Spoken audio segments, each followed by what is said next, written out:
Intrepid just showcased the most interesting and possibly problematic crafting system I'd ever seen in an MMO. The Artisan system in Ashes of Creation puts a new spin on crafting in MMOs by making the entire process a little more annoying. I meant immersive. Crafting and processing in Ashes is immersive. And while the intent is immersion, the result could be pain, rage, and salty players, the likes of which the MMO genre has never seen before. Now let me be clear, I'm very excited to dive into crafting in Ashes of Creation, and I'm optimistic that the system they've implemented is going to feel really good to use, and these worries that I have about the system will turn out to be completely unfounded. But still, I think it's important to talk about possible issues because feedback is feedback after all. The Artisan system has 3 trees. The Gathering tree can gather all day, and the only time barrier would be repairing tools, finding gathering spots, and clearing inventory space.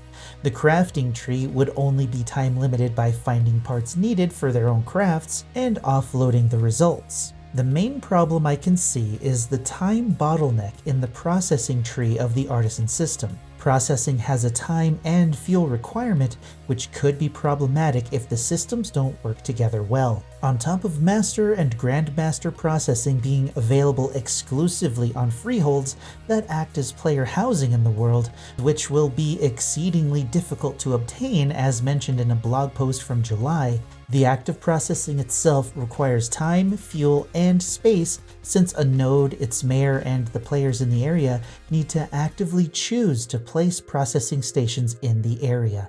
From the preview, we know that processing materials in quantities is limited by the size of a node. You won't be able to process stacks of materials unless the node uses upgrades specifically for that purpose, which the devs said will come with downsides that they didn't even mention. Limiting processing in large quantities will not only slow down node progression depending on required resources for progression, but progression for artisans in the crafting tree as well. They won't be able to level if they don't get materials to level off of. While that's important, since we don't want max level artisans in the first few weeks of release or even in the first few months in my opinion, it's going to be equally important that processing materials feels fair, makes sense from a gameplay standpoint, and doesn't feel like it's wasting our time even if the goal is to make it stretch out as long as possible. We'll just have to wait and see how that actually turns out. Something else to consider is that we haven't really seen how much bank space a character will have to store excess items. If a player spends a day simply gathering wood, where will all of it go if they can't get rid of all of it? After all, lumberjacking XP will simply come from cutting down trees, so the wood will need to be emptied out of the inventory, right? We'll probably have a better idea on how this will turn out when we get more information on the banking storage system, since that's really just a mystery right now. If the lumberjack can't sell to a lumber miller or donate it to the node, where is it going to go? If that player decides to process it themselves, they're going to be limited to very low queue sizes and will need to constantly return to the station to take the processed item and put more in the queue. At least your processed materials will be waiting for you in the station until you come and pick them up, since it's personal for each player. Even so, it kind of seems annoying to me. PAX Day recently had an alpha and we got to taste this type of system firsthand. There were several stations that needed to process materials into usable materials suitable for crafting. It worked well enough because players could store their excess materials in personal boxes for later use if the stations were filled to capacity.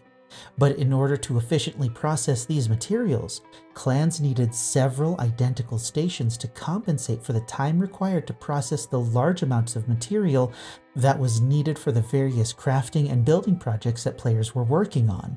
We won't have this ability in Ashes as far as I can tell. The entire area will have access to a single processing station, and even that will depend on the player level up to the journeyman level. This isn't the case for processing in PAX Day.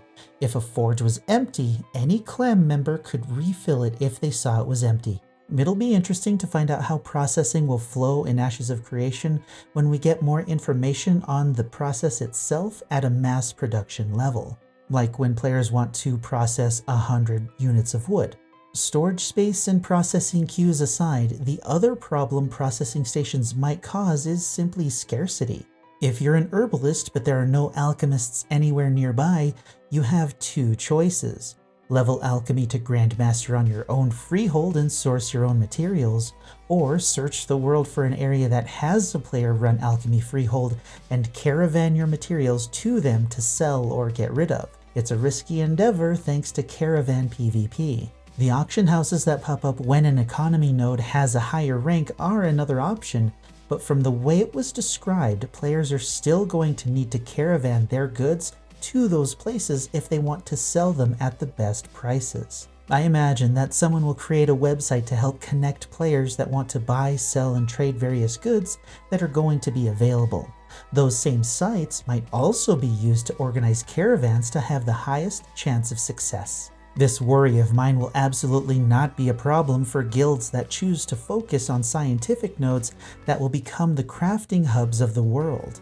At the very least, any player that wants to focus on crafting will naturally choose to live near a scientific node, which will eliminate the possibility that they won't find a customer for whatever product they want to focus on. But then I wonder, how will all of this work out on nodes that don't focus on the artisan side of Ashes of Creation?